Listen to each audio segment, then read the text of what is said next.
ẹ jẹ́ ká gbọ́ nǹkan tí Oriyomi tó jẹ́ kan náà boko haram tó bá Gumi ṣèpàdé, ẹ jẹ́ ká gbọ́ nǹkan tó sọ.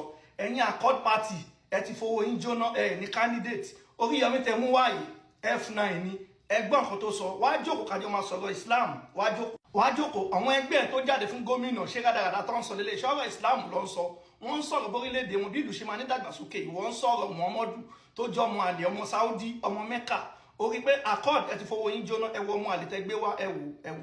Ti sọ̀rọ̀. Ànábì Muhammad sallallahu alaihi wasallam. Gbogbo ogun ẹ̀sìn tó dàrí láyé pátápátá kò sí èyí tí máa bẹ̀rẹ̀ fúnra rẹ̀. Nígbà bá sún àwọn mùsùlùmí kò giri tó di wàhálà náà làwọn náà máa pé ẹ kọjú sí wọn. À ń rí àṣẹ bíi ipá àrí ni, à ń gbọ́ àṣẹ bíi ipá àgbọ́ ni. Nítorí wípé bẹ́ẹ̀yàn bá ń bẹ́lẹ́dẹ̀ ẹja sí nǹkan létí ẹrọ̀fọ̀, inú ẹlẹ́dẹ̀ máa dùn ni.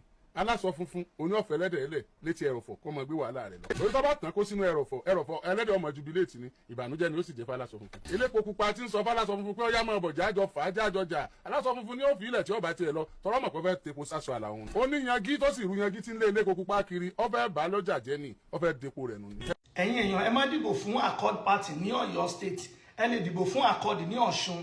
Adémọ́lá Adélékè tó bá jẹ́ accord ló ti jáde lọ́ṣun, ẹ lè dìbò fún. Àmọ́ Oriyomi Hamzat ẹ má dìbò fún ní Ọ̀yọ́ state.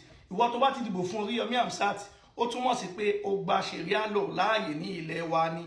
Oriyomi jẹ́ kan náà boko haram tí Gumi wá bá ṣèpàdé ní ìpínlẹ̀ Ọ̀yọ́ nígbà tó wá ṣèpàdé pẹ̀lú àwọn oníbẹ̀lẹ́nu Imran Ọmọlásán toilet Imam Ògbómọ̀ṣọ́ àti Rashidi Olúwo àti Imran Ẹlẹ́à àti Sharafadin ẹlẹ́nu wíwọ́ àti Babalówó àti Sulaiman Farouk àti mọ́mọ́fà gbogbo àwọn muslim tí Gumi àti Sultan Sokoto wá bá ṣèpàdé nípa bí wọ́n ṣe máa gbé ṣẹ̀ríà lọ sílẹ̀ nípínlẹ̀ wa ni wọ́n wá bá wọn ṣe. Oriyomi dẹ̀ wà ń bẹ̀, òun ni wọ́n wá tẹ̀síwájú kó ṣe gómìnà. Ẹ̀yin accord ẹ ti fowó jóná, ẹni tẹ́ ẹ ti wá ṣẹ̀ríà lọ ló gbé dání. Ọ̀rọ̀ Islam dẹ̀ ló sọ, wá jókòó kájọ máa sọ̀rọ̀ Islam kó fi ọ̀rọ̀ gómìnà lẹ̀ ó mọ̀ kankan. Sahih Muslim 22 kí ni ànábì ṣẹlẹ̀ ń bẹ̀? Ànábì ni wọ́n ti pa òun láṣẹ kóun máa bá àwọn èèyàn jà títí tí wọ́n fi gbà pé Allah ẹyọ kan ni tí wọ́n dẹ̀ fi máa ṣe Islam.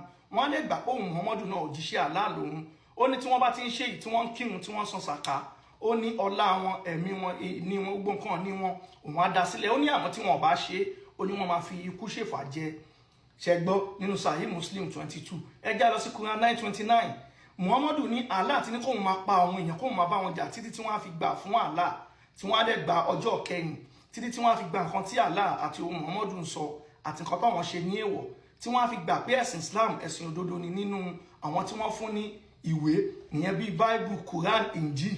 Ó ní tí wọ́n bá gbà tí wọ́n ṣe Islam, àwọn Christian, Jew, Buddha, Guru Maharaji, Shinto, Confucius oníkẹ́ pa wọ́n títí tí wọ́n á fi dẹni yẹpẹrẹ kẹ́dẹ̀ máa gba owó ìtọ̀nà lọ́wọ́ wọn. Ìjẹ́ ibo ni wọ́n ti wá bá Muhammadu nínú nǹkan taka. Muhammadu ló máa lọ ń bá yàn, kò sẹ́ni tó wá bá Muhammadu rí. Ìwọ tó bá ti dìbò fún Oriyomi ó túmọ̀ sí pé olóòfẹ́ ṣẹ̀ríà ni. Jẹ́ ká ka àwọn òfin ṣẹ̀ríà fún ẹ. Nínú Quran 5:38 wọ́n ní ọkùnrin àbóbìnrin tó bá jalè kí wọ́n gé ọwọ́ ẹ̀. Nínú Quran 4:89 wọ́n ní ẹni tó bá fi Islam lẹ̀ kí wọ́n pa. Sunan Nisai 40:59 ẹni tó bá fi Islam lẹ̀ kí wọ́n pa. Quran 4:15 wọ́n ní tó bá rí obìnrin àtọkùnrin tó jẹ́ lájọṣepọ̀ tó dẹ̀ ti ṣègbéyàwó wọ́n ní kí wọ́n pa obìnrin yẹn. Ó wà ní Sahih Muslim náà 1690a wọ́n ní tó bá rí ọkùnrin àtobìnrin boyfriend and girlfriend wọ́n ní kí wọ́n ná wọn ní ẹgbàá 100. Wọ́n wá ní pé wọ́n ti ṣègbéyàwó ni wọ́n wá rí wọn tí wọ́n ń ṣe àgbèrè wọ́n ní kó gbẹ́lẹ̀ kó rí mọ́ títí kó sẹ́wọ̀n lóko títí tẹ̀mí àfibọ́ lára wọn kó lẹ́wọ̀n lóko pa.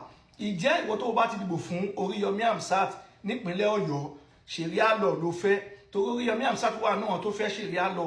Ẹ má dìbò fún arákùnrin tó ń jẹ́ Adébáyọ̀ Ṣítù àti Buhari àti Oriyomi Hamzat, àwọn ni wọ́n fẹ́ ṣẹ̀ríà lọ. Ẹ má dìbò fún wọn.